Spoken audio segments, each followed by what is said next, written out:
Virajpur. Corona की स्थिति दिल्ली में काफी बेकाबू। खबरनामा, खबर से असर तक। नमस्कार, एनबी न्यूज देख रहे हैं आप। मैं हूं आपके साथ पल्लवी राजपूत और हमारी खास कार्यक्रम खबरनामा में आप सभी का स्वागत है। चलिए रुख कर लेते हैं आज की अहम खबर का। पश्चिम बंगाल और असम में आज दूसरे चरण के लिए मतदान हुआ है। बंगाल की 30, असम की 39 सीटों पर आज वोट डाले गए हैं। गुरुवार सुबह से ही अलग अलग इलाकों से हिंसा की खबरें आ रही हैं। नंदीग्राम में शुभेंदु अधिकारी के काफिले पर हमला किया गया। वहीं ममता बनर्जी भी व्हील चेयर पर पोलिंग बूथ का जायजा लेने पहुंची। नंदीग्राम के बोया पोलिंग बूथ पर गुरुवार दोपहर को मुख्यमंत्री ममता बनर्जी यहां पहुंची। यहां पर टीएमसी कार्यकर्ताओं का आरोप था कि उन्हें मतदान नहीं करने दिया जा रहा। गुरुवार दोपहर को ममता बनर्जी व्हील चेयर पर वहां पहुंची, आम लोगों से बात की। ममता ने यहां अधिकारियों से वोटिंग में आ रही दिक्कतों का भी जिक्र किया। बंगाल की मुख्यमंत्री ममता बनर्जी का कहना है कि उन्होंने इस बारे में चुनाव आयोग से शिकायत की है, लेकिन कोई भी एक्शन नहीं लिया गया है। ममता बनर्जी का आरोप है कि बाहरी लोग वोटर्स को बूथ पर नहीं आने दे रहे हैं। विरोध में ममता बनर्जी पोलिंग बूथ पर ही धरने पर बैठती हुई भी दिखाई दी। उधर पश्चिम बंगाल के नंदीग्राम में मतदान के बीच ही शुभेंदु अधिकारी के काफिले पर हमला किया गया। जानकारी के मुताबिक शुभेंदु अधिकारी के काफिले पर पथराव किया गया। इस हमले में शुभेंदु अधिकारी की गाड़ी को नुकसान नहीं हुआ है, लेकिन उनके काफिले में मौजूद कुछ अन्य गाड़ियों को नुकसान जरूर हुआ है। शुभेंदु अधिकारी ने आरोप लगाया है कि पश्चिम बंगाल में जंगल राज चल रहा है।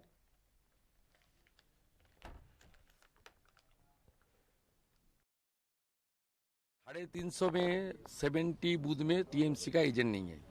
अच्छा, टीएमसी का एजेंट 70 बूथ में, 70 से ज्यादा बूथ में नहीं है। अभी तो समाचार मिला 102 में नहीं है। शिकायत भी की थी सुबह। हाँ, और हम लोग का 20 बूथ में लोकल एजेंट नहीं है।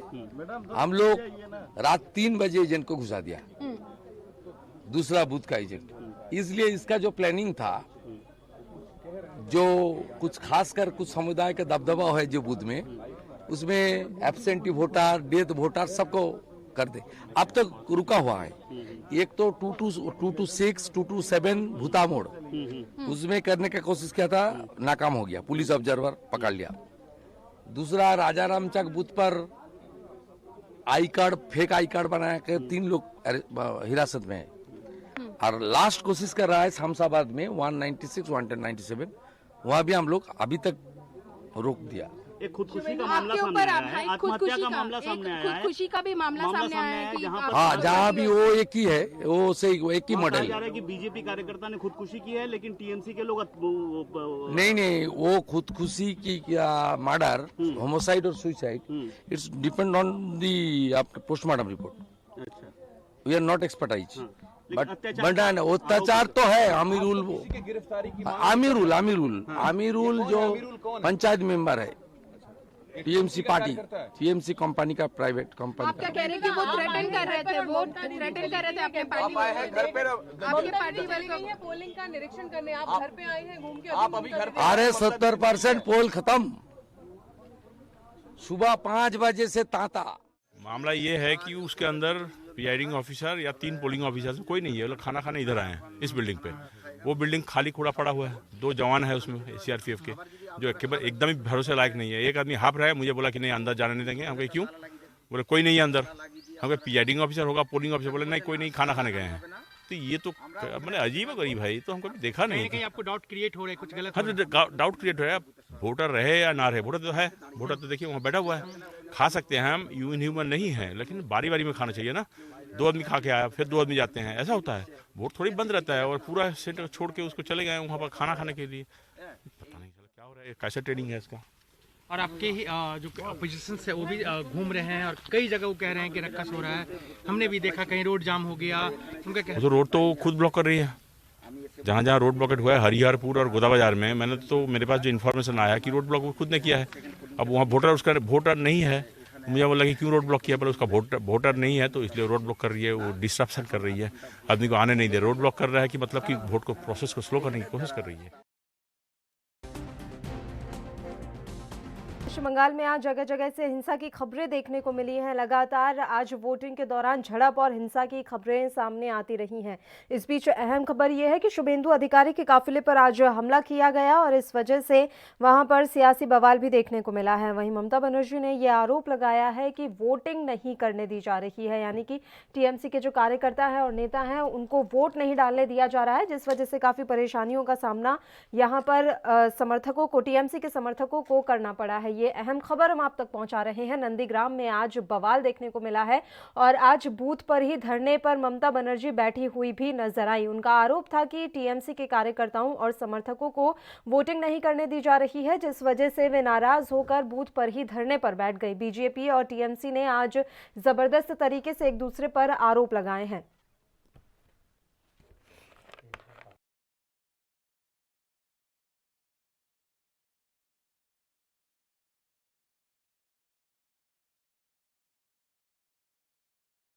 पर आरोप प्रत्यारोप भी किया है। आरोप लगाया जा रहा है कि चुनाव को प्रभावित करने की कोशिश की जा रही है। टीएमसी लगातार ये आरोप लगाती रही है कि बीजेपी के द्वारा चुनावों को प्रभावित करने की कोशिश की जा रही है।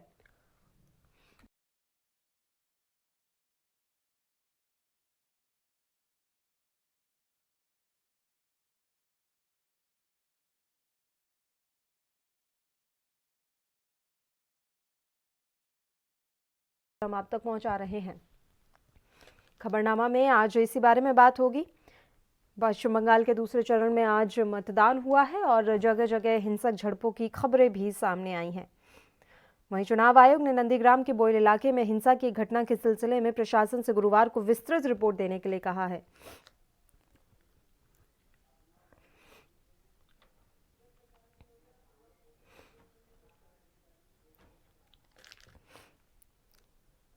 वहीं तृणमूल कांग्रेस प्रमुख ममता बनर्जी ने मतदान प्रक्रिया का मुआयना करने के लिए वहां का दौरा किया था। पश्चिम बंगाल के मुख्यमंत्री ने हाई प्रोफाइल नंदीग्राम विधानसभा क्षेत्र में कई मतदान केंद्रों का दौरा किया। इस सीट पर उनका मुकाबला अपने पूर्व सहयोगी और बीजेपी प्रत्याशी शुभेंदु अधिकारी से है। ममता के बोयल पहुंचते ही बीजेपी समर्थकों ने जय श्री राम का नारा लगाना शुरू कर दिया। पुलिस ने बताया कि इसके बाद दोनों पार्टियों के समर्थकों ने हिंसा की।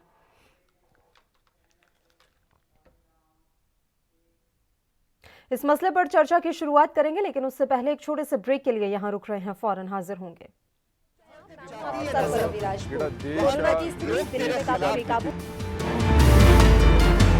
खबरनामा, खबर से असर तक।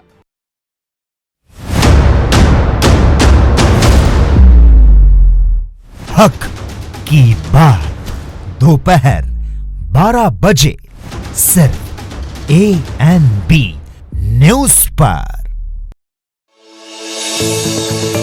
प्रधानमंत्री नरेंद्र मोदी जी के किसानों की आय दोगुनी करने के संकल्प को पूरा करने के लिए मुख्यमंत्री योगी आदित्यनाथ जी ने अनेक ऐतिहासिक कदम उठाए हैं।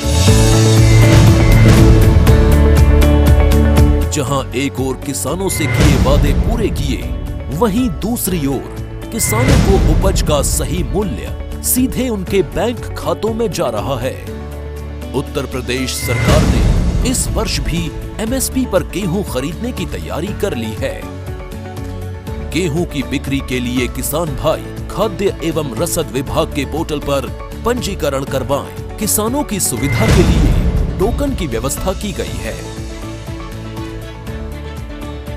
गेहूं की खरीद भारत सरकार द्वारा तय मानकों पर की जाएगी।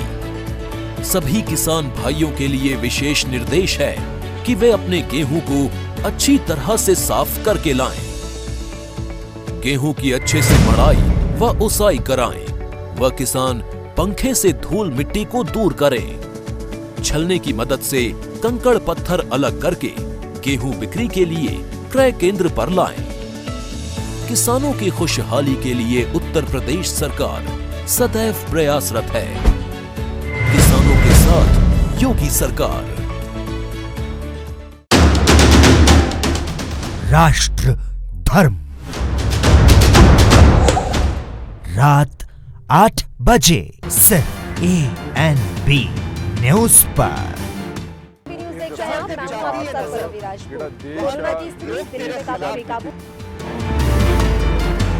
खबरनामा, खबर से असर तक। और खबरनामा में एक बार फिर से आप सभी का स्वागत है। हम बात कर रहे हैं पश्चिम बंगाल के चुनाव के बारे में। आज दूसरे चरण के लिए मतदान हुआ और जगह जगह से हिंसक झड़प की खबरें भी सामने आई हैं। शुभेंदु अधिकारी के काफिले पर हमला किया गया, जिसके बाद से सियासत गर्मा गई। वहीं हमने ये भी देखा कि किस तरीके से ममता बनर्जी आज बूथ पर ही धरने पर जाकर बैठ गई, क्योंकि उनका ये आरोप था कि बीजेपी के जो कार्यकर्ता हैं वो लोगों को वोट डालने के लिए जाने नहीं दे रहे हैं, वो दादागिरी दिखा रहे हैं। तो पूरे दिन इसी तरीके से सियासी गहमा गहमी आज देखने को मिली है। इस मसले पर अब चर्चा की शुरुआत कर लेते हैं। दो मेहमान इस समय हमारे साथ जुड़ गए हैं। सीधे मेहमानों से आपका परिचय करवा देते हैं। पीएस पांडे जी जो कि टीएमसी से हैं, इसके अलावा अभिनव जैन जी हमारे साथ जुड़ गए हैं जो कि भारतीय जनता पार्टी से हैं। दोनों ही मेहमानों का स्वागत करती हूं एएनबी न्यूज पर। सबसे पहले अभिनव जी, आपके साथ ही शुरुआत कर लेते हैं। आज हमने देखा कि नंदीग्राम में किस तरीके से पूरे दिन बवाल मचा रहा, और तो और ममता बनर्जी बूथ पर जाकर ही धरने पर बैठ गई, क्योंकि उनका ये आरोप था कि आपके कार्यकर्ता और समर्थक लोगों को वोट डालने के लिए जाने नहीं दे रहे। देखिए, एक कहावत है, एक तो चोरी ऊपर से सीधा चोरी। जो ये ममता सरकार है, इसने सारी गुंडागर्दी की हदें पार कर दी हैं। ये हमने सबने पहले से देखा है कि उन्होंने किसी को नहीं छोड़ा। नड्डा जी हो, चाहे कैलाश वर्गे जी हो, चाहे हमारे भाजपा के कार्यकर्ता हो, बहुत भाजपा के कार्यकर्ताओं को उनकी निर्मम हत्या कर दी गई है। ये गुंडागर्दी आज जो कि डेमोक्रेटिक चुनाव, जो कि पूरे हिंदुस्तान का एक सबसे बड़ा डेमोक्रेटिक फंड होता है, जब आज चुनाव हो रहा है तो बंगाल के हिस्ट्री के अंदर जो अपने आप एक ऐतिहासिक बनने वाला है, आप उसको भी नहीं छोड़ेंगे। इसके अंदर भी आप गुंडागर्दी कर रहे हैं। तो ऐसा लगता है कहीं ना कहीं ममता बनर्जी को हताशा और कहीं ना कहीं निराशा उनके मन में आ चुकी है। उनको साफ साफ अपनी हार सामने दिखाई दे रही है और वो अपनी फ्रस्ट्रेशन जो है वो इस तरह के हमले कराकर निकाल रही है।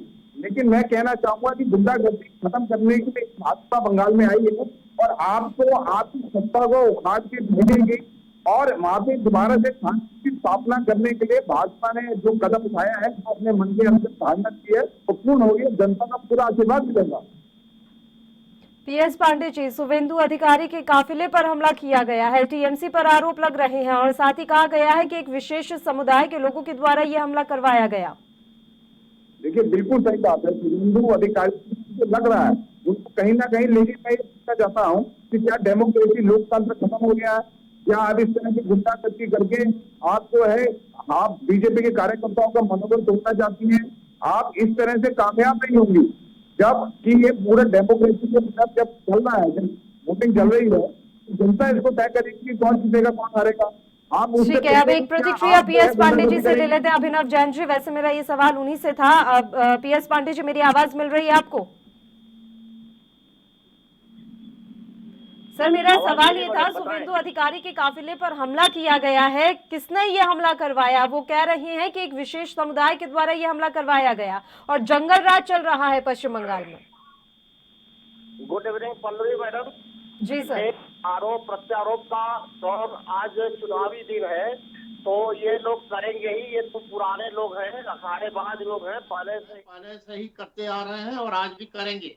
लेकिन मैं पहले पूछना ये चाह रहा हूँ कि जब हमारे एक कार्यकर्ता की हत्या हो गई, उस पर ये क्या बोलना चाहेंगे? इनके तो किसी भी कार्यकर्ता की आज हत्या नहीं हुई है। हमारे एक कार्यकर्ता की बीजेपी के लोगों ने हत्या की है और 7 गिरफ्तार हुए हैं बीजेपी के। ये क्या आरोप लगाएंगे? इनके दामन पूरे काले हैं और यह आरोप प्रत्यारोप का दौर तो चलेगा ही। तो जब चुनाव चलता है तो लोग लगाते ही हैं। ये लोग पुराने माहिर हैं उसमें आरोप प्रत्यारोप में, इसमें कोई दो राय नहीं है। लेकिन जो ज्वलंत तो दिखाई दे रहा है, जो सामने दिखाई दे रहा है, वो ये दिखाई दे रहा है कि हमारे एक कार्यकर्ता की आज सुबह में ही हत्या कर दिया लोगों ने और 7 बीजेपी के लोग गिरफ्तार भी किए हुए हैं वहां पर। ठीक है, अभिनव जी से इसका जवाब लूंगी मैं, लेकिन उससे पहले हम एक छोटे से ब्रेक के लिए यहाँ रुक लेते हैं। ब्रेक के बाद फौरन हाजिर होंगे।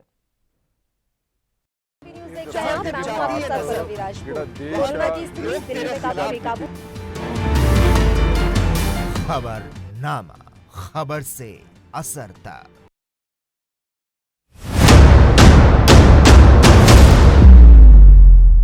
हक की बात, दोपहर 12 बजे सिर्फ एएनबी न्यूज पर।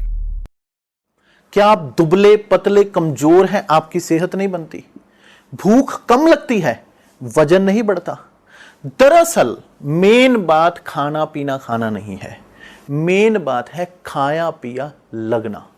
और अगर खाया पिया लगेगा ही नहीं तो सेहत बनेगी कैसे? इसलिए हमारी संस्था सन्यासी आयुर्वेदा ने एक ऐसी दवा बनाई है जो कि आपके पाचन तंत्र को, आपके लीवर सिस्टम को ठीक करने का काम करती है, ताकि आप जो भी खाएं उसका पूरे का पूरा निचोड़ आपके शरीर को लगे, आपकी भूख बढ़े, खाया पिया सही से लगे, नया खून बने, हड्डियों में जान आए, वजन बढ़े, ताकत बढ़े, चेहरे पर नूर आए और आप मोटे तगड़े खूबसूरत पर्सनैलिटी के मालिक बन जाएं। यह दवा पूरी तरह से आयुर्वेदिक होती है। इसका शरीर पर कोई भी साइड इफेक्ट, कोई भी नुकसान या दुष्प्रभाव नहीं होता। लड़के लड़कियां दोनों इसका इस्तेमाल कर सकते हैं और पहले 15 दिन के अंदर ही आपको इसका असर महसूस हो जाएगा। सिर्फ 650 रुपए की पूरे 1 महीने की दवा होती है और आप इसे घर बैठे 01145454545 पर फोन करके दवा मंगवा सकते हैं।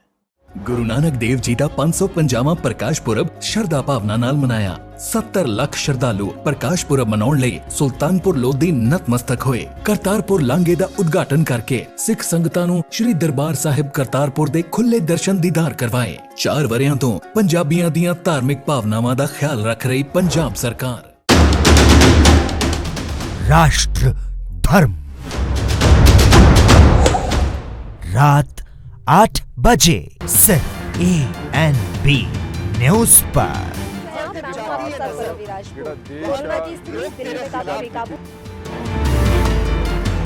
खबरनामा, खबर से असर तक। ब्रेक के बाद एक बार फिर से आप सभी का स्वागत है। पश्चिम बंगाल में आज दूसरे चरण के लिए मतदान हुआ और जगह जगह से हिंसक झड़प की खबरें भी सामने आई।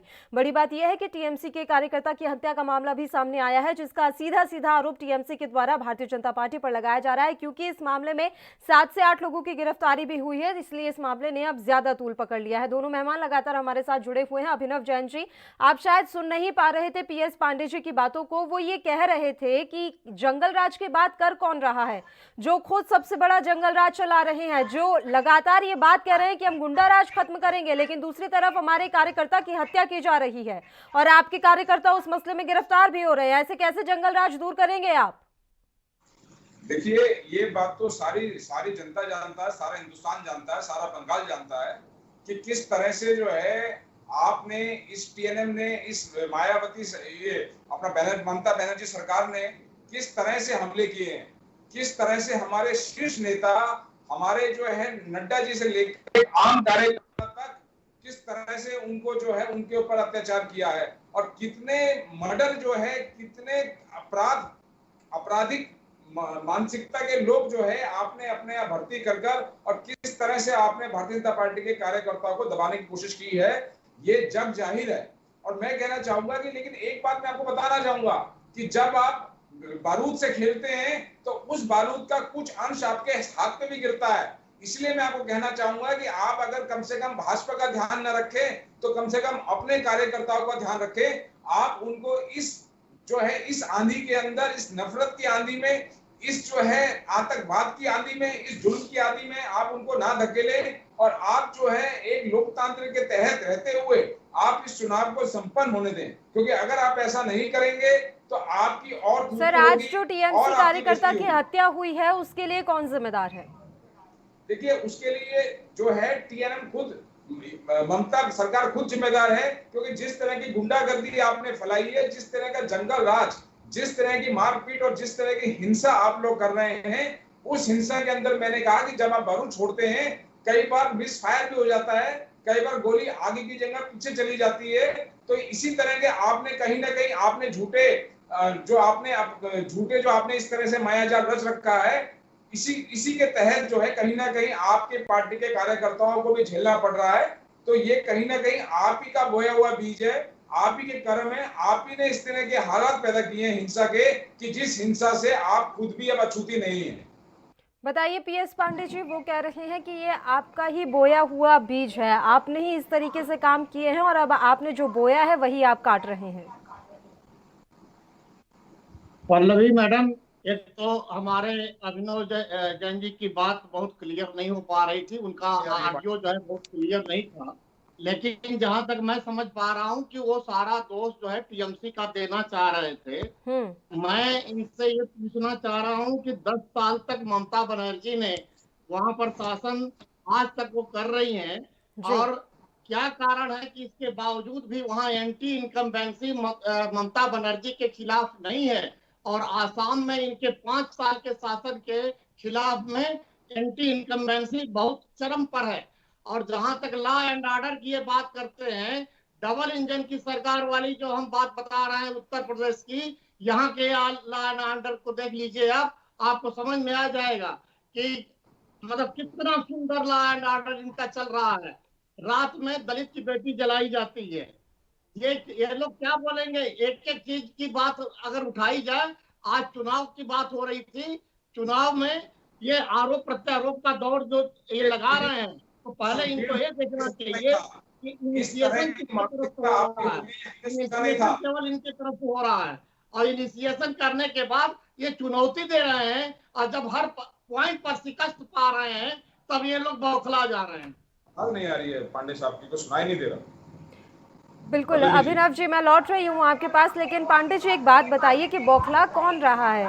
इस तरीके से ममता बनर्जी को हमने पहले कभी इस रूप में नहीं देखा कि उन्हें बूथ पर जाकर ही धरने पर बैठना पड़े। वो बिल्कुल अपने आचरण के विपरीत इस समय काम करती हुई नजर आ रही हैं, तो बौखलाहट किसमें दिखाई दे रही है सर? मैडम, वो सीएम है वहां की, और उन्हें बूथ पर जाकर धरने पर बैठना पड़ रहा है कि देखिए साहब, ये तो जाने ही नहीं दे रहे हैं वोट डालने के लिए, मैं यहीं बूथ पर धरने पर ही बैठ जाती हूँ। वही बता रहा हूँ पल्लवी मैडम, ममता बनर्जी एक क्रांतिकारी नेता रही हैं। वो हर गलत चीजों का उन्होंने विरोध किया है, और आज जब वहां पर जो फोर्स लगी है, इनके जो बाहरी लोग वहां पहुंचे हैं, वो लोग जो है वोट डालने से मना कर रहे हैं और हर प्रकार के हथकंडे अपना रहे हैं। इसलिए ममता बनर्जी आज धरने पर वहां बैठी है। जरा सा हमको ये बता दीजिए मैडम, ये इंडिया में किस तरह का आदर्श आचार संहिता लागू है, जब पश्चिम बंगाल की धरती पे हमारे माननीय प्रधानमंत्री, आज चुनाव हो रहा है और आज चुनाव के दिन प्रलोभन बांटे जा रहे हैं। ये आदर्श चुनाव संहिता का उल्लंघन है या नहीं? कितने आपने टेस्ट करवाए, उसका क्या रजिस्टर है, कहाँ पे क्या है? ये पीटे से प्राइवेट टेस्ट भी किए गए। अच्छा, अभिनव जी आवाज पहुंच रही है आप तक? मेरे पास पांडे जी की आवाज नहीं आ रही। पीएस पांडे जी कह रहे हैं कि आप तो खुलकर आदर्श आचार संहिता का उल्लंघन कर रहे हैं। एक तरफ आचार संहिता लगी होती है और दूसरी तरफ प्रधानमंत्री नरेंद्र मोदी रैली को संबोधित कर रहे होते हैं। देखिए, ये जो सारे इनके पीछे कोई तथ्य, आचार संहिता की बात जो है ममता सरकार ना करे तो अच्छा है। हमारे गवर्नर ने भी जो है, वेस्ट बंगाल के गवर्नर ने स्टेटमेंट दिया था कि किस तरह की गुंडागर्दी और किस तरह के नियमों को साथ में रखकर ममता सरकार प्रदेश को चला रही है। आप अपने अंदर झांकें। आप जो है, आपके पास जब आपको हार सामने दिखाई दे रही है, तो इस तरह के जो है संकीर्ण सोच जो है आप दे रही है, जो कि बेबुनियाद है। ऐसा कहीं से कहीं तक नहीं है। आचार संहिता का तो हम आदर करते ही हैं, लेकिन आप किस तरह से जो है आपने बूथ कैप्चरिंग करने की कोशिश कर रहे हैं, जिस तरह से आप चाह रहे हैं कि एक वोटर तो नहीं भी हो, आप चाह रहे हैं कि किसी तरह से खुला नाच हम ऐसा कर लें, हम इस तरह की कहीं ना कहीं जंगल राज को हम आगे बढ़ाते हुए उनको को हम जो है कैप्चर कर लें। इस तरह का काम आप ममता सरकार जो है करने जा रही है, जो कि भारतीय जनता पार्टी, भारत सरकार बिल्कुल भी जो है इसको नहीं होने देगी। और हर एक नागरिक को पूरा अधिकार है अपनी सरकार को चुनने का। वो मैं आपको ये इस निवेदन करना चाहूंगा, बल्कि ममता सरकार और दीदी से भी कहना चाहूंगा कि आप जो है इस तरह के अधिकारों का हनन ना करें, एक खुली मानसिकता से काम करें, एक जो है स्पोर्ट्समैन स्पिरिट आप अपने अंदर रखें, गिरे हुए चीजों को आप ना अपनाएं।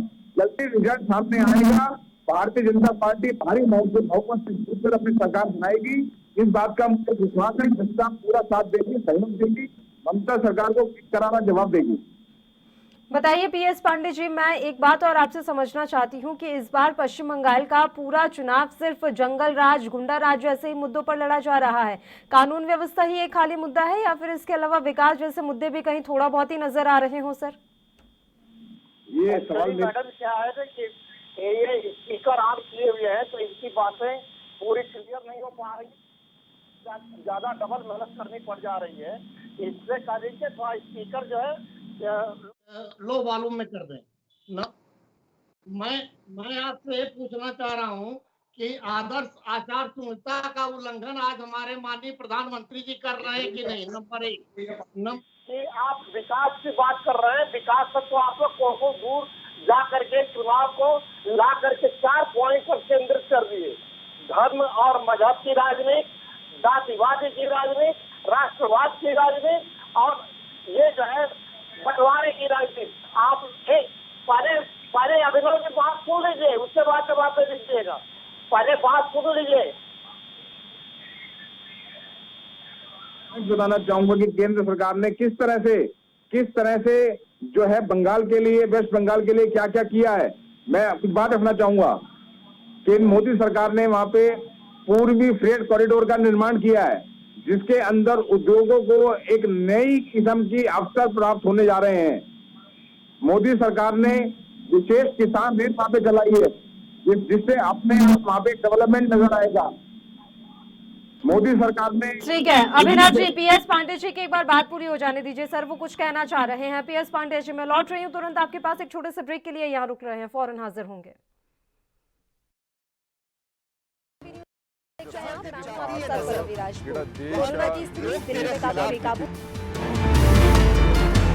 खबरनामा, खबर से असर तक।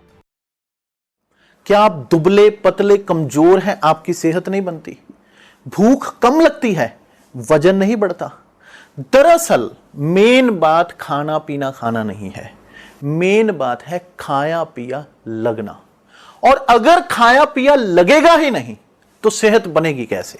इसलिए हमारी संस्था सन्यासी आयुर्वेदा ने एक ऐसी दवा बनाई है जो कि आपके पाचन तंत्र को, आपके लीवर सिस्टम को ठीक करने का काम करती है, ताकि आप जो भी खाएं उसका पूरे का पूरा निचोड़ आपके शरीर को लगे, आपकी भूख बढ़े, खाया पिया सही से लगे, नया खून बने, हड्डियों में जान आए, वजन बढ़े, ताकत बढ़े, चेहरे पर नूर आए और आप मोटे तगड़े खूबसूरत पर्सनैलिटी के मालिक बन जाएं। यह दवा पूरी तरह से आयुर्वेदिक होती है। इसका शरीर पर कोई भी साइड इफेक्ट, कोई भी नुकसान या दुष्प्रभाव नहीं होता। लड़के लड़कियां दोनों इसका इस्तेमाल कर सकते हैं और पहले 15 दिन के अंदर ही आपको इसका असर महसूस हो जाएगा। सिर्फ 650 रुपए की पूरे 1 महीने की दवा होती है और आप इसे घर बैठे 01145454545 पर फोन करके दवा मंगवा सकते हैं। ਸਰਕਾਰੀ ਹਸਪਤਾਲਾਂ ਵਿੱਚ ਮੁਫਤ ਕੋਰੋਨਾ ਵੈਕਸੀਨ। ਕੋਰੋਨਾ ਬਿਮਾਰੀ ਤੋਂ ਹਰ ਪੰਜਾਬੀ ਨੂੰ ਬਚਾਉਣ ਲਈ ਵਚਨਬੱਧ ਪੰਜਾਬ ਸਰਕਾਰ।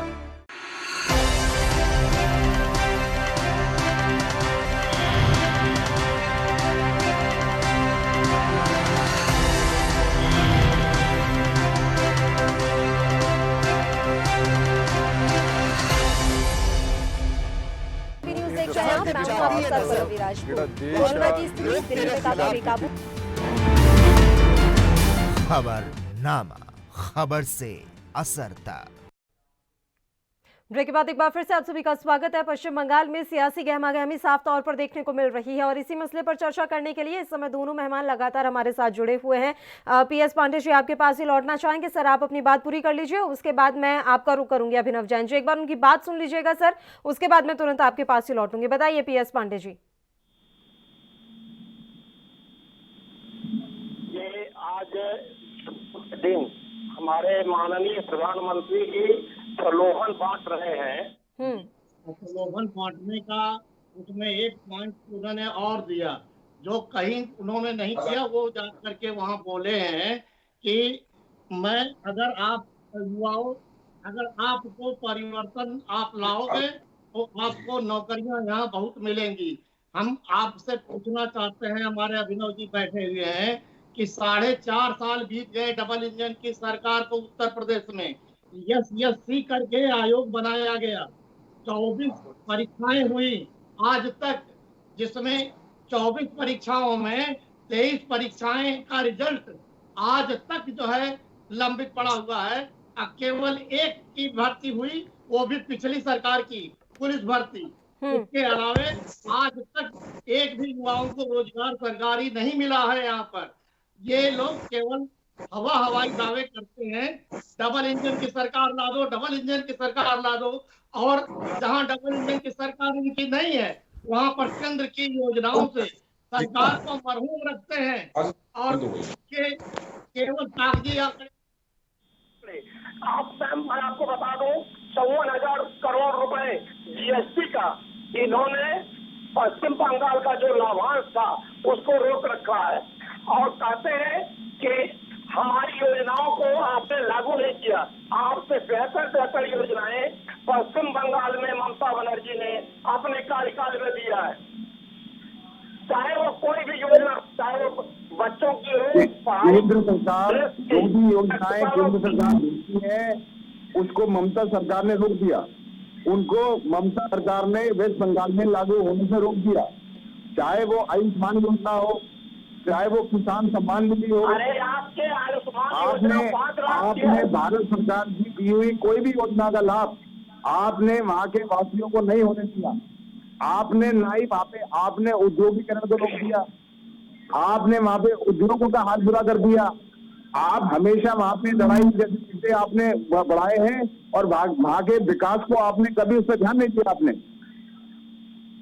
अभिनव सर, वहाँ पर आयुष्मान योजना जो आपकी 5 लाख की योजना है, 5 लाख रुपए की है, तो ममता बनर्जी आज 10 सालों से सबको दे रही है। अरे क्या और आपके तरीके से नहीं, उत्तर प्रदेश के तरीके से नहीं कि जिसके पास मोटरसाइकिल होगा उसको नहीं मिलेगा, जिसके पास घर होगा उसको नहीं मिलेगा। वहाँ पर सभी लोगों को दिया जा रहा है। वो आपकी केंद्र की योजना नहीं है, लेकिन ममता बनर्जी उसको दे रही है। आप जो है अपने संसाधनों की बात कर रहे हैं। भारत के प्रधानमंत्री नरेंद्र मोदी जी की आयुष्मान योजना का लाभ आपने वहाँ के वासियों। अभिनव जैन जी, बात ये है कि वो कह रहे हैं कि ऐसी योजनाएं तो हमारी सरकार पहले से चला रही है। राज्य सरकार आप जितना लाभ देना चाहते हैं उससे ज्यादा लाभ राज्य सरकार पहुंचा रही है वहां के लोगों को। देखिए, आप पहुंचा रहे हैं, बड़ी अच्छी बात है, लेकिन इसका मतलब जो केंद्र सरकार जो लाभ देना चाह रही है आप उसको रोक देंगे? नहीं, बिल्कुल नहीं। लेकिन आप ये क्रेडिट कार्ड की स्कीम नहीं है, वहाँ पे ऐसी कोई प्राइवेट अस्पताल में जाकर भी आप 5 लाख तक का मुफ्त इलाज करा सकते हैं। ऐसी कोई स्कीम आपने नहीं चलाई वहाँ पे। अरे क्या बात कर रहे हैं आप? अगर आपको जानकारी नहीं है तो मत बोला करिए। पहले वहाँ ग्राउंड आप बताइए, ऐसी कोई स्कीम चलाई आपने जहाँ पे 5 लाख तक का मुफ्त इलाज करा सके वहाँ पे कोई भी इंसान? बिल्कुल बिल्कुल। आयुष्मान जो आप 5 लाख देते हैं वहाँ पर सभी लोग 5 लाख आज 5 सालों से मिल रहा है। ऐसी देखिए, आप जो है आप तथ्यों पे बात करें। ऐसी कोई बातें नहीं है। किसान सम्मान निधि भी आपने रोक दी। जो किसान सम्मान निधि है, इसके अंदर किसान को एक सपोर्ट मिलता है अपनी एग्रीकल्चर करने के लिए, फार्मिंग करने के लिए, बीज खरीदने के लिए। आपने वो स्कीम भी वहाँ पे लागू होने दी। ममता बनर्जी 10,000 रुपए दे रही है, आप किसान सम्मान निधि 6,000 देते हैं, ममता बनर्जी 10,000 दे रही है, वो भी नहीं दे रही है। 6,000 रुपए भारत सरकार भी देती तो उसमें क्या दिक्कत है आपको? आप क्यों नहीं किए? आप वो पैसे यहाँ के भारत सरकार के 6,000, 8,000, 10,000 रुपए आप क्यों नहीं जाने? आप क्यों रखे आपने? आप क्यों चाहते हैं कि बात बताइए PS पांडे जी, एक सवाल है मेरा आपसे। बीच बीच में ये उत्तर प्रदेश कहाँ से आ जाता है? सर, योगी आदित्यनाथ से दिक्कत है क्या? ममता बनर्जी देखो तो वो योगी आदित्यनाथ पर निशाना साधती हैं। किसी भी प्रवक्ता से हम बहस करते हैं तो उत्तर प्रदेश जरूर बीच में आता है। वहाँ की सरकार से कोई दिक्कत है क्या? सरकारें इनकी जहाँ है उसकी तुलना में बता रहा हूँ। उत्तर प्रदेश के अलावा और भी कई राज्य हैं जहाँ पर इनकी सरकारें हैं। हाँ, डबल इंजन की सरकारें जहाँ हैं वहाँ अगर एक करके दिखाए हो सबको ये बताएं। वहाँ पे एम्स का निर्माण हो रहा है, वहाँ पे उद्योगीकरण हो रहा है। मैं पांडे जी से पूछना चाहता हूँ कि आपने टाटा जैसी कंपनी को बंगाल से भगा दिया, आपने वेस्ट बंगाल से टाटा जैसे उद्योगपतियों को, जो कि वहाँ पे पूरा नक्शा बदल देते, जहाँ पे जितना वहाँ पे एक बहुत बड़ा अमाउंट, बहुत बड़ा पैसा वहाँ पे इन्वेस्ट हो रहा था, लेकिन आपने उनको वापस भेज दिया। क्यों भेज दिया आपने? वो तरक्की से आप चलते हैं, क्यों आप वेस्ट बंगाल की तरक्की के बीच में थोड़ा बनते हैं? आप बताइए। आप देखिए सर, एकदम ध्यान से सुनिएगा। अगर बात निकाले उद्योगपतियों की तो बात बहुत लंबी दूर तक जाएगी। पहले ये बताइए कि आप सारे नवरत्न कंपनियों को क्यों बेच रहे हैं? क्यों बेच रहे हैं? सारे एयरपोर्ट से यहाँ जाने पर लगा हुआ है। आप लोग सारी चीजों बेच रहे हैं और आप उद्योगपतियों की बात करते हैं। केवल उद्योगपतियों की बात करने के लिए आप आते हैं, गरीबों की बात करने के लिए आप नहीं। आप केवल उद्योगपतियों की बात करेंगे। आपने बंद कर दिया वहाँ पे सिवाय लड़ाई झगड़े के और लूट खसूट के, गुंडागर्दी के आपने कोई छोड़ा नहीं है। आपने वहाँ का किसान का कभी ध्यान नहीं रखा, आपने वहाँ पे उद्योगपतियों का ध्यान नहीं रखा, आपने वहाँ पे जनता का ध्यान नहीं रखा। आपने अगर ध्यान रखा है तो अपनी जेबें भरने का ध्यान रखा है। चिट फंड जैसे घोटाले आपने किए हैं वहाँ पे, और उन घोटालों में जिनके नाम शामिल थे उन्हें आपने अपनी पार्टी में शामिल करा लिया। देखिए, फिर उनकी वॉशिंग मशीन वाली बात गलत कहाँ से साबित हुई अभिनव जी? देखिए, जब तक वो इनकी पार्टी में थे, साथ में थे, और जब भारतीय जनता पार्टी में आ गए तो उन पर आरोप लगा रहे हैं, ये बात सही नहीं है। उनकी ममता सरकार की नीतियों से रुष्ट होकर जो भारतीय जनता पार्टी में लोग आए हैं, वो कहीं ना कहीं ममता बनर्जी की सरकार के अंदर बाध्य थे, खुल के काम नहीं कर पा रहे थे। और ममता बनर्जी जो कि डिक्टेटरशिप के तहत से अपनी सरकार चलाती हैं, वो किसी को इस तरह से अलाउ नहीं करती, किसी को जो है वहाँ पे इस तरह से बोलने के लिए किसी को कहा नहीं जाता, किसी को जो है वो सोच किसी की नहीं रखी जाती। अगर उन्हीं लोगों ने आज भाजपा में आकर बंगाल को मजबूत करने का काम कर रहे हैं तो उन पे ये तोहमत कर रहे हैं। जब तक कल तक इनके साथ थे वो सही थे, जब आज वो भाजपा में या तो खराब है। ये क्या बात हुई? ये तो दोहरी नीति हुई, ये तो जो है संकीर्ण सोच हुई। ये भी तो दोहरी नीति हुई ना सर। जब तक वो टीएमसी के साथ थे तब तक हर घोटाले में उनका नाम था, आप हर चीज पर आरोप उन्हीं पर लगाते थे। वो जैसे ही भारतीय जनता पार्टी में आए तो अब आप दोहरी नीति टीएमसी की बता रहे हैं। देखिए, चाहे वो कोई भी नेता हो, कोई सी भी पार्टी हो, जिसने भी गलत काम किया है उसकी जांच हो रही है। चाहे वो हम हो, चाहे वो टीएनएम हो, चाहे वो कोई सी भी सरकार हो, वो कोई भी नहीं बचेगा। लेकिन ये बात कहना सीधा चुनाव के टाइम कि जब आपकी पार्टी छोड़ दी तब आप कह रहे हैं वो गलत है, कल तक वो बिल्कुल सही थे, ये बात समझ में नहीं आती। बताइए पीएस पांडे जी। वही मगर ये सुरसरी ऐसी है, ये ऐसी गंगा है कि जो इनके यहाँ जाएगा नहा लेगा पवित्र हो जाएगा। शुभेंदु अधिकारी इसके पहले जब ममता बनर्जी के साथ थे तो ममता दीदी थी, और जैसे ही 20 तारीख को 20 दिसंबर को उन्होंने छोड़ा, ममता बानो हो गई, ममता बेगम हो गई। और आज ये देख रहे हैं नंदीग्राम में कि मुसलमान तारा की अगर वो बेगम है तो वो हमारी है। जब उन्होंने गोत्र बतलाया तो ब्राह्मण निकल कर सामने आया कि अगर तो हम तो कहने की जरूरत नहीं है वो बानो है या क्या है। एक बार बात सुन लेते हैं पीएस पांडे जी के। अभिनव जी, एक बार बात कंप्लीट हो जाए उनकी, फिर मैं लौट रही हूँ आपके पास। वो कुछ कह रहे हैं, बताइए पीएस पांडे जी। हमारी बात को बीच में काटने वाले लोग हैं, पहले सुनते तो है नहीं। मैं ये पूछ रहा हूँ कि जब ये कह रहे हैं कि जो भी घोटालेबाज होगा उसकी जांच होगी, मुकुल राय जो इनके यहाँ चले गए, कितनी जांच इन्होंने कर दिया है आज तक? शुभेंदु अधिकारी इससे पहले ममता बनर्जी के बड़े सिपा सलार थे, अब ममता बनर्जी को दीदी कहते थे। और जैसे ही 20 तारीख को 20 दिसंबर को पार्टी छोड़ी, उसके बाद से ममता बेगम हो गई। ये एपीजमेंट की पॉलिटिक्स करती है। ये जब उन्होंने अपना धर्म बतलाया तो उस पर भी इनको आपत्ति हो गई। इसलिए आज 3 वर्ग नंदीग्राम में खुल करके सामने आया है। मुसलमान, ब्राह्मण, दलित और महिलाएं ये बहुत बुरी तरीके से वहाँ पर हारे। और दादा और दीदी का तो चक्कर ही खत्म हो गया। दादा गायब हो गए, दीदी वर्सेस शुभेंदु हो गया। पहले दादा वर्सेस दीदी था, दीदी वर्सेस दादा था, अब जो है दीदी वर्सेस शुभेंदु। ये आप मान के चलिए और शाम का रिजल्ट आ जाएगा।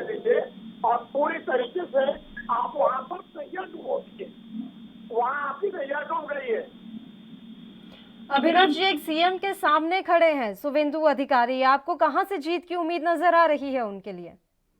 जीत जो है काम पे होती है, निष्ठा पे होती है। और ममता सरकार को चलो अभी चुनाव के बहाने ही भगवान की जो है याद तो आई, लेकिन मेरे को इस बात पे हैरानी होती है कि जैसे ही चुनाव आते हैं वैसे ही विपक्षियों को हिंदू देवी देवता नजर आ जाते हैं, उनका ध्यान आ जाता है। वो जो चंडी पाठ करती हैं वो मोदी जी के डर से कर रही हैं, शुभेंदु जी के हाथों हारने के डर से ही उनको जो है चंडी पाठ याद आ गया, उनको जो है इसीलिए अपना गोत्र बताना भी याद आ गया। जबकि अब तक वो जो है किस तरह के अत्याचार करती रही यह किसी से छिपा नहीं है। यह जो है वहां के कलकत्ता हाई कोर्ट ने भी कहा कि बंगाल में, वेस्ट बंगाल में आपने अति कर दी है। ऐसा किसी प्रदेश में देखने में नहीं आया कि जब कोर्ट में जाकर आपको दरवाजा खटखटाना पड़े, आपको दुर्गा प्रतिमा का विसर्जन करने के लिए दरवाजा खटखटाना पड़े, आपको अपने रिचुअल्स को परफॉर्म करने के लिए दरवाजा खटखटाना पड़े, कानून का, कोर्ट का। ऐसी सरकार, ममता सरकार पे मेरे को जो है बहुत ही दुख और बहुत ही शर्म आती है। उन पे धिक्कार है कि इस तरह से आपने वहां पे हिंदुओं का, वहां पे खास तबके का आपने गला घोटा, उनकी संस्कृति को आपने घोटा। ठीक है, बताइए पीएस पांडे जी, कुछ कहना चाह रहे हैं आप सर? जी, ये मैं वो बाइक कर रहा हूँ इनसे, लेकिन हमारे अभिनव जी जहाँ बोल लेंगे तब लोग तो लगातार बोलते जा रहे हैं। अभिनव जी, अब आपको मेरी बात सुनाई पड़ रही है? पड़ रही है सर, उन्हें आपकी आवाज मिल रही है, आप बताइए। ठीक है मैडम, ये मैं कह रहा हूँ कि मैं एक शब्द में पूछना चाह रहा हूँ कि अगर ममता बनर्जी वहाँ पर लोकप्रिय नहीं होती तो उनके खिलाफ में एंटी इनकम्बेंसी की लहर चलनी चाहिए थी। जो इनको दिखाई पड़ा कि एंटी इनकम्बेंसी लहर भी यहाँ पर नहीं चल रही है। दूसरी बात कि जब इनको धार्मिक कार्ड खेलने वाले लोग, जिनकी वजह से ममता बनर्जी को अपना जनाधार खोना पड़ रहा है सर, उद्योगों का ना लगना ये सबसे बड़ा मुद्दा है। और तो छोड़िए सर, आपने खुद ने ही अपनी सरकारी नौकरियों का जो प्रलोभन है वो कम कर दिया। वहां पर सरकारी नौकरियां, आंकड़े साफ तौर पर बताते हैं कि किस तरीके से वहां पर सरकारी नौकरियां कम हुई हैं। तो ये तमाम बातें, तमाम फैक्टर जनता समझती है सर। और पश्चिम बंगाल में तो इतने प्रबुद्ध लोग रहते हैं, उनको तो अच्छी भली भांति ये सारी बातें समझ में आती हैं। सारे सरकारी संस्थान तो ये बेचे जा रहे हैं मैडम, तो फिर सरकारी नौकरी से रहेंगी कहाँ? ये किस सेक्टर में नौकरी देंगे? रेलवे ये बेच देंगे, एयरपोर्ट ये बेचेंगे, LIC ये बेचेंगे, सारी सरकारी संस्थाएं तो बेच देंगे, फिर सरकारी नौकरी देंगे किसको? बताइए अभिनव जैन जी, सब कुछ तो आपने बेच दिया, सारी सरकारी संस्थाएं तो आप बेच रहे हैं, तो बेचारी पश्चिम बंगाल की जनता कहाँ जाएगी? सरकारी नौकरियां युवाओं को कैसे मिलेंगी? ये इस पर बड़ा स्ट्रॉन्ग ऑब्जेक्शन है। हवा में बात ना करें मेरे दोस्त, अब बेची नहीं है, डिसइन्वेस्टमेंट किया जाता है। उसके अंदर नई टेक्नोलॉजी, नया आइडियाज, नई एनर्जी लाने के लिए डिसइन्वेस्टमेंट होता है, उसमें पार्टनरशिप क्रिएट करी जाती है, बेची नहीं गई है। और इस बजट का जो है, इस बजट को ये तो आप कहने के लिए है, ये तो जब बजट जिस समय पेश होता है, अगर बजट आज समझिए 10 बजे पेश होगा तो ये 9 बजे ही इस तरह की जो विज्ञप्ति जारी कर देते हैं, लिख के तैयार कर लेते हैं कि जैसे ही बजट आएगा वैसे ही हम देंगे। इनको नेगेटिव बोलना है, नेगेटिव प्रचार करने के लिए ही सिर्फ नेगेटिव बोलना, ये सही बात नहीं है। चलिए ठीक है सर, अब ये तो आने वाला वक्त बताएगा कि पश्चिम बंगाल की जनता किसे स्वीकारती है, कौन नेगेटिव बोल रहा है, कौन पॉजिटिव बोल रहा है। ये साफ होने में अब ज्यादा समय बाकी नहीं रह गया है। फिलहाल आप दोनों ही मेहमानों का मैं शुक्रिया अदा करना चाहूंगी। तमाम चर्चा के लिए आप हमारे साथ जुड़े। तो पश्चिम बंगाल में सियासी गहमा गहमी लगातार जारी है। आज दूसरे चरण के लिए यहाँ मतदान हुआ और इसी के साथ पूरे दिन भर 1-2 घटनाएं इस तरीके की सामने आई हैं जिन्होंने सियासी पारा गर्म रखा। इसी के साथ खबरनामा में फिलहाल के लिए इतना ही। मुझे दीजिए इजाजत। देश प्रदेश की तमाम ताजा खबरों के लिए आप बने रहिए हमारे साथ। नमस्कार।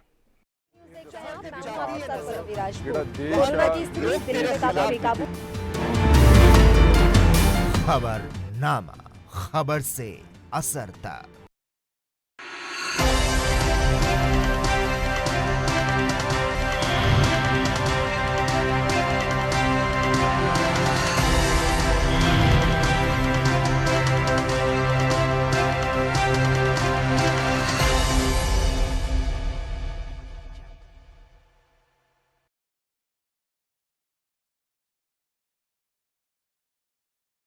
क्या आप दुबले, पतले, कमजोर हैं? आपकी सेहत नहीं बनती? भूख कम लगती है, वजन नहीं बढ़ता। दरअसल मेन बात खाना पीना खाना नहीं है, मेन बात है खाया पिया पूरी तरह से शरीर पर लगना। और अगर खाया पिया पूरी तरह से शरीर पर लगेगा नहीं तो आपकी सेहत बनेगी कैसे? लोग सोचते हैं कि मैं ज्यादा बढ़िया खाऊंगा, काजू खाऊंगा, बादाम खाऊंगा, किशमिश मेवे खाऊंगा या मांस मछली खाऊंगा तो मेरी ज्यादा बढ़िया सेहत बनेगी। क्योंकि सभी ने अपने बड़े बुजुर्गों से एक बात सुन रखी है कि घी दूध खाओ, सेहत तो अपने आप ही बन जाएगी। मैं कहता हूं घी दूध काजू बादाम तो आप खा लोगे, पर क्या उस घी दूध को पचाने की क्षमता आपके अंदर है? वरना इधर से खाया और उधर से निकल गया तो क्या फायदा? फिर चाहे आप जिम जाएं, कसरत करें, घी दूध खाएं, कुछ भी करें, आपके ऊपर इसका असर नहीं होगा। जैसे आप अपने घर के पानी की टंकी में जितना मर्जी पानी भरे जाएं, अगर नीचे से नल खुला रह गया तो सब कुछ उसी में बह जाएगा। ठीक इसी प्रकार आप चाहे कितना भी अच्छा खा पी लें, अगर आपका पाचन तंत्र, अगर आपका लिवर सिस्टम ठीक नहीं है तो आपके ऊपर कुछ भी नहीं लगेगा। इसलिए हमारी संस्था सन्यासी आयुर्वेदा ने एक ऐसी दवा बनाई है जो कि आपके पाचन तंत्र को दुरुस्त करने का काम करती है, जो कि आपके लिवर सिस्टम को मजबूत बनाने का काम करती है, ताकि आप जो भी खाएं उसका पूरे का पूरा निचोड़ आपके शरीर पर लगे, आपकी भूख बढ़े, खाया पिया सही से लगे, नया खून बने, हड्डियों में जान आए, वजन बढ़े, ताकत बढ़े, चेहरे पर नूर आए और आप मोटे तगड़े खूबसूरत पर्सनैलिटी के मालिक बन जाएं। यह दवा सबसे पहले आपके हाजमे को दुरुस्त करने का काम करती है, ताकि आपका लिवर सिस्टम ठीक होना शुरू हो, आपकी भूख बढ़ जाए, आपको भोजन रुचिकर लगे, आपका खाना खाने को दिल करे और फिर आप जो भी खाना खाएं वही आपको पूरी तरह से पचे, उसी से शरीर में नया खून बने, उसी से शरीर में नई ताकत आए और कल तक जो भोजन आपको नहीं लगता था वही भोजन आपके ऊपर असर करना शुरू कर दे। जब आपका पाचन तंत्र मजबूत होगा, आपका लीवर सिस्टम ठीक से काम करेगा, तो आप जो भी खाओगे वही आपके ऊपर लगेगा। सही मायने में आपका पाचन तंत्र आपकी वो मशीन है जो आपकी रोटी में से, आपके भोजन में से ताकत निकालने का काम करती है, ताकि आप जो भी खाएं उसका पूरे का पूरा निचोड़ आपके शरीर को लगे, आपके अंदर एनर्जी बने, ताकत बढ़े, नया खून बने, शरीर हष्ट पुष्ट बलिष्ठ और बॉडी मजबूत बने। यह दवा पूरी तरह से आयुर्वेदिक होती है, इसलिए इसका शरीर पर कोई भी साइड इफेक्ट, कोई भी नुकसान या दुष्प्रभाव नहीं होता। लड़के लड़कियां दोनों इसका इस्तेमाल कर सकते हैं और पहले 15 दिन के अंदर ही आपको इसका असर महसूस हो जाएगा। सिर्फ 650 रुपए की पूरे 1 महीने की दवा होती है और आप इसे घर बैठे 01145454545 पर फोन करके दवा मंगवा सकते हैं। मैंने बहुत से लोगों को सिर्फ कमजोर सेहत होने की वजह से शर्मिंदगी का सामना करते हुए देखा है। 4 दोस्तों में खड़े होते हैं तो फीके पड़ जाते हैं, कपड़े जचते नहीं, कोई लड़की पसंद नहीं करती, शादी ब्याह यारों दोस्तों के सामने शर्मिंदगी महसूस होती है, कोई इंटरव्यू वगैरह देने जाए तो पहले ही अंदर से झिझक महसूस होती है कि कहीं सामने वाला मुझे देखकर ही रिजेक्ट ना कर दे। और इसी प्रकार लड़कियां अगर ज्यादा दुबली पतली हों तो वो आकर्षक नहीं लगती, भरा हुआ बदन ना हो तो कपड़े पूरे नहीं जचते, और कई बार तो ज्यादा दुबली पतली लड़की हो तो लोग उससे शादी करने को भी कतराते हैं कि कहीं कल को ऐसा ना हो कि इसका असर हमारी आने वाली औलादों पर पड़े। इन सब के पीछे बस एक ही कारण है कि जो आपके भोजन में से ताकत निकालने वाली मशीन है वो ठीक से काम नहीं कर रही है। जैसे आपने कभी संतरे का जूस निकालने वाली मशीन को ध्यान से देखा हो, उसमें एक नट होता है, अगर आप उस नट को कस दें तो उसमें से जूस ज्यादा निकलता है और गूदा कम। और अगर उसी नट को ढीला कर दें तो गूदा गूदा ज्यादा निकलेगा और जूस कम। बस इसी उदाहरण को आप अपने शरीर पर समझ लें कि अगर आपका पाचन तंत्र ठीक है, अगर आपका लीवर सिस्टम ठीक है, तो आप उसमें जो भी डालोगे वो उसी का पूरा निचोड़ निकाल देगा। जब आपकी मशीन दुरुस्त होगी तो आप उसमें जो भी डालोगे वो उसी से ताकत को खींच लेगी। आपकी बॉडी के सारे सिस्टम, रस, रक्त, मांस, मेद, अस्थि, मज्जा, शुक्र, पूरी बॉडी ठीक से काम करने लग जाएगी। इसीलिए हमने ये दवा बनाई है कि सबसे पहले उस मशीन को ही ठीक कर दिया जाए ताकि आपकी बॉडी जो पनप नहीं पा रही है वो पनपने लग जाए। सिर्फ दिन में 2 बार, सुबह नाश्ते के बाद और शाम को खाना खाने से पहले आप इसे दूध या पानी के साथ ले सकते हैं। पहले 5, 7, 10 दिनों के अंदर ही आपको इसका फर्क महसूस हो जाएगा कि मैंने दवा खाई, मेरी भूख पहले से बहुत अच्छी हो गई, मेरा हाजमा बहुत बढ़िया हो गया, मैं जो भी खाता हूं वही पच जाता है, पेट बिल्कुल दुरुस्त रहता है, शरीर में ऊर्जा सी, ताकत सी, शक्ति सी भरी रहती है, चेहरे पे नूर, लालिमा, चमक सी आ रही है, पर्सनैलिटी इंक्रीज हो रही है और सबसे बड़ी बात, पूरी तरह से आयुर्वेदिक होने की वजह से इसका शरीर पर कोई भी नुकसान नहीं होता। कई बार लोग जिम जाते हैं, कसरत करते हैं कि किसी तरीके से मेरी बॉडी बन जाए।